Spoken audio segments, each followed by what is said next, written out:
Isang beses lang tayo mabubuhay sa mundo. Kaya naman, dapat sulitin mo na ang bawat segundo nito.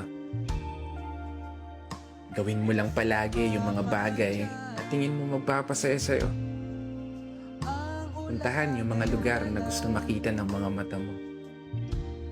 Kasi isang beses lang, oo, isang beses lang, tayo may pagkakataon dumaan sa kalsada ng buhay na hindi mo na mababalikan.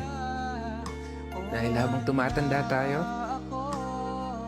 meron tayong isang bagay na malimit na kakaligtaan. Yun ay maglaan ng oras para sa sarili nating kaligayahan. Kasi karamihan sa atin, puro trabaho na lamang nasa isip. Sa pagtulog na lang dinadaan yung pahinga habang namamasyal sa panaginip. At paggising, trabaho ulit hanggang sa hindi mo na magawang masulit kahit man lang saglit. Yung oras na kay bilis pumipihit. Pero hindi ko sinasabi na huwag ka na magtrabaho. Gusto ko lang ipaalala sa'yo. Ipaalala sa sarili ko.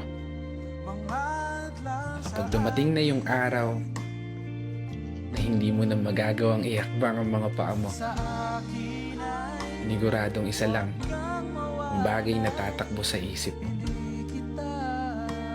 Sana pala, ginawa ko na yung mga bagay na gusto ko.